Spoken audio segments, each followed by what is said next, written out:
Hmm. Okay, so in this lecture, we're gonna start to talk about adsorption, which is also a very common separation process used in our daily lives and in our daily life and in industry. Okay, so first let's discuss um, some concepts, right, about two types of sorption operation. Sorption, we have already talked about absorption, right? And absorption is one type of sorption technique. So in general, sorption means selective transfer of a solid to the surface or into the bulk of a solid or liquid. Okay. So in the sorption process, the sorbing agent is called the sorbent, whereas the sorbate solute is called sorbate. Okay. So in our previous discussion with adsorber and stripper, right? In an adsorber, we use a liquid as the absorber. We use a liquid as an absorbent to dissolve the solute into it, right? So in this way, the solute is transferred from the gas phase into the bulk of the liquid phase. So the liquid is the sorbent, then the solute is the sorbate. Okay. Now, what's the difference between absorption, which we have already discussed, and adsorption, which is the topic of today's lecture? So difference happens to where the sorption happens, right? In absorption, the solute is transferred into the bulk of your sorbent, right? So remember, recall when we discussed absorption previously, we use liquid as the absorbent, right? Because liquid can dissolve the solute into its bulk, right? So that's why it's absorption. Whereas in adsorption, the solute is only transferred to the surface of the sorbents. So in this case, the solvent for adsorption is typically an insoluble rigid particles that are suspended in a vessel or packed in a column. That's called a packed bed. Okay.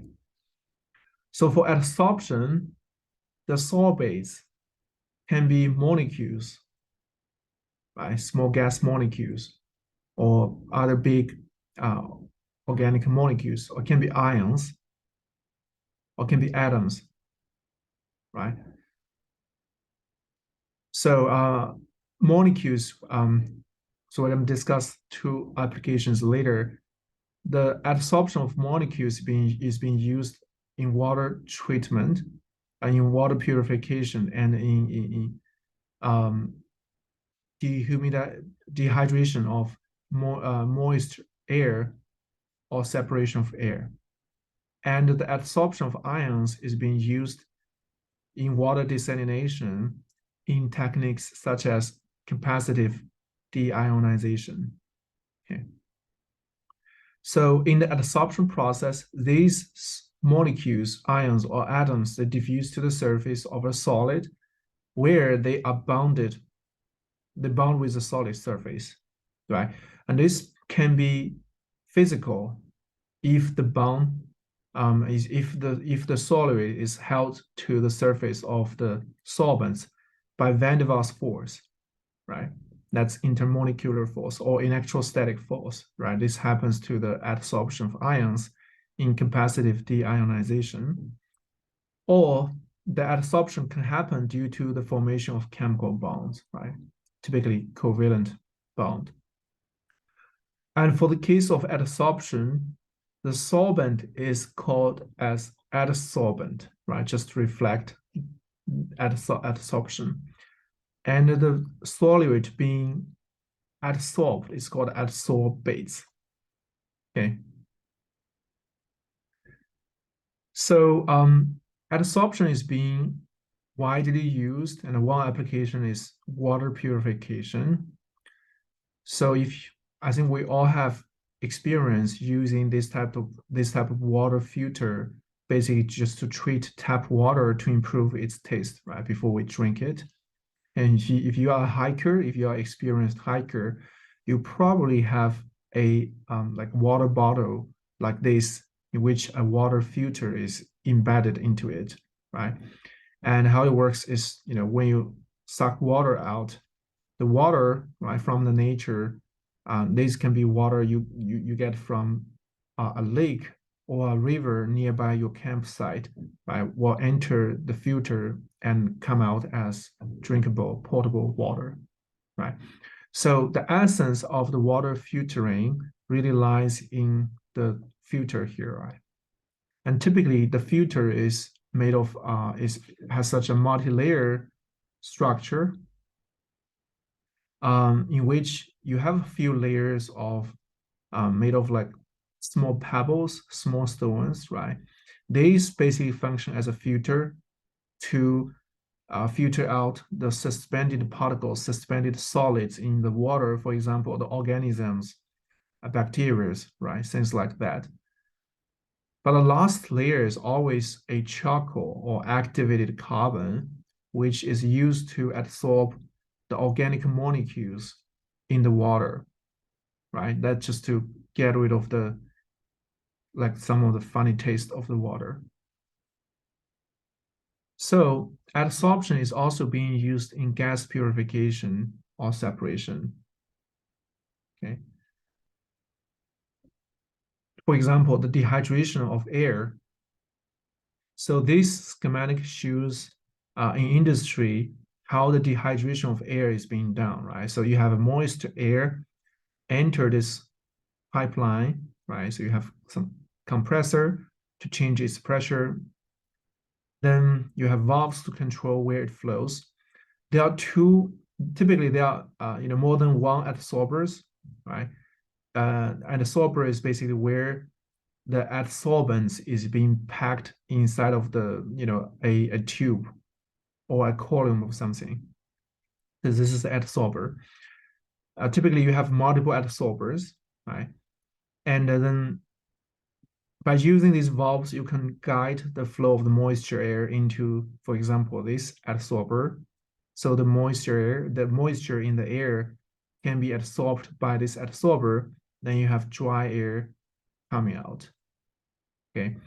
And the reason you have multiple adsorbers is that in order for a continuous process, adsorbers, if you continue to use it, the adsorbents have a limited capacity and can become saturated, right? When it gets saturated, then you have to switch to another adsorber, and meanwhile, you can regenerate this adsorber, which we'll discuss later, right? So with such a adsorption process, we can reduce the moisture content in the air from 10 to the minus 3 kilogram of water per kilogram of water, air to 10 to the minus 7, right? Almost by more than 3 order of magnitude of decreasing in moisture content. So it's very useful. So what are the requirements for the adsorbents, right? Or in other words, what type of adsorbents can have the best separation performance? So if you look at the adsorbents used in the water filter, right? In this case, it's activated carbon. If you zoom in, there are actually small particles with internal pores, right? And the pores, the gas or fluid can enter the pores so that the molecules to be separated can be attached, to the surface and being adsorbed, right? So therefore, in order to have a very good adsorption capacity, the adsorbents need to have large surface area, because in the end, your solute, your adsorbates are being soft to the surface of the adsorbents. So more surface area you have, the more adsorption capacity you have. In order to achieve large surface area, the adsorbents need to have small particle size and highly porous, right? Why it needs to have small particle size? So the reason here is that we know for a particle, right, its surface area is basically proportional to the square of its size, right? If its particle size is r, then its surface area is proportional to r squared, whereas the volume of the particle is proportional to r cubed, right? So then the surface area per volume is proportional to 1 over r, which means the smaller r you have, the more surface area per volume you have, right? That's why we need to have small particle size in order to have large surface area. And needs to be highly porous so that in addition to the surface area on the outer surface of the particle, you have some internal surface inside of the particle that's also available for the adsorption process. In addition to this requirement, adsorbents need to have high selectivity toward the molecules or the ions or atoms you want to select, you want to adsorb, and the adsorption process needs to be quick, and the adsorbents needs to be stable in the chemical environment. It needs to be used. Okay. So in the dehydration example, we talk about as you continue to use the adsorber, it can get saturated, right? This is when you need to regenerate your adsorber. So now let's look at the process of why adsorber gets saturated. So let's say we have an adsorber here, which is basically a bed that's packed with adsorbents. We have humid gas entering from the left, right? Then the moisture inside this humid gas will be absorbed by the adsorbents inside of this bed. Then when it comes out, it's going to become a dry gas. Okay. So in this process, those adsorbents basically function like a sponge to absorb the moisture. But at some point, the adsorbents inside of this bed will be saturated, right? That's when it reaches this breakthrough. We call that as a breakthrough time. Quantitatively, we can look at this more closely. So this figure basically shows the capacity utilization of adsorbents in a packed bed, right? So the horizontal axis is basically the distance from the entrance in a packed bed, right? So the left side is basically here, the right-hand side is basically here. Okay. Then the vertical axis is basically the capacity utilization of the adsorbents inside this packed bed, right? And it's a ratio of C small f over C big F. So C big F is the maximum adsorption capacity of your adsorbents, whereas C small f is the actual capacity being used for your adsorbents, right? So once we start to pump humid gas into this packed bed, right, then basically the adsorbents that's close to the entrance will be firstly used, right? And if you look at the capacity utilization profile, it's going to look like this. At time 1, it's a slope, where the left hand side is being used the most, whereas you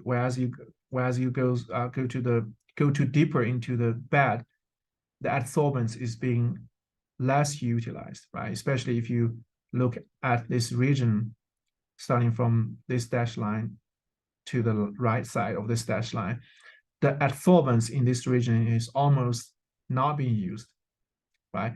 Now, as you continue to use this adsorber, as adsorbents in the entrance gets saturated, right? So they reach the maximum adsorption capacity. So then we have to use adsorbents deeper in the bed to absorb the moisture.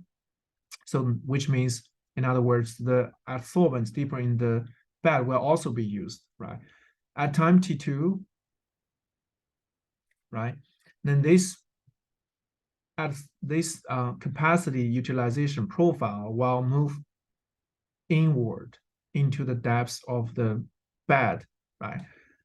And if we basically define a threshold of this roughly like 95%, right? If the capacity utilization is over 95%, we call the adsorbance has reached equilibrium. Whereas if the capacity utilization is below 5%, we call the adsorbents have not been used, right? Then we can basically divide the whole packed bed into 3 regions at time T2, right? So we have unused bed before LF or ahead of LF. We have adsorbents being at equilibrium, so they are fully utilized.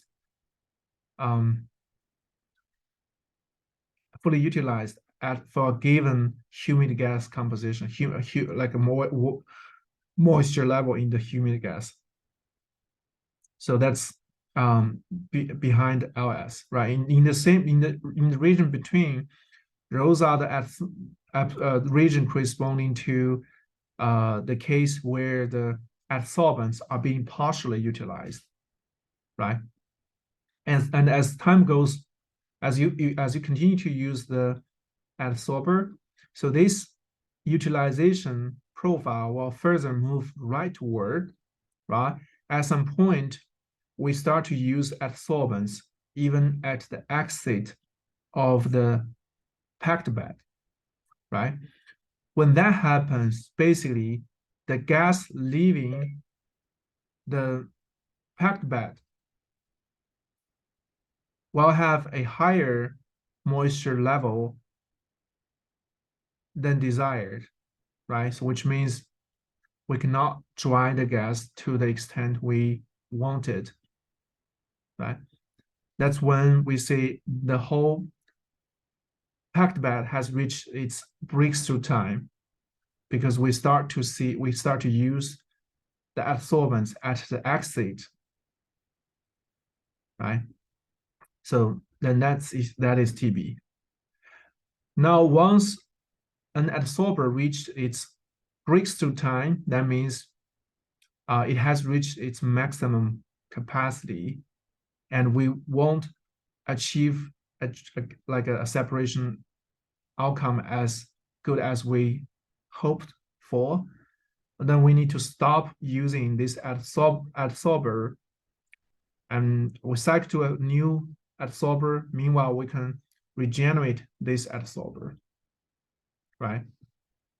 So that basically typically 2 ways to regenerate that adsorber, right? So let's say if we first use adsorber 1, bed 1, once it is saturated, right? First thing we do is we switch the adsorption process to a fresh new adsorber, bed 2, right? Meanwhile, we close these valves, right? And we connect this bed to a vacuum, so we can just reduce the pressure in this bed.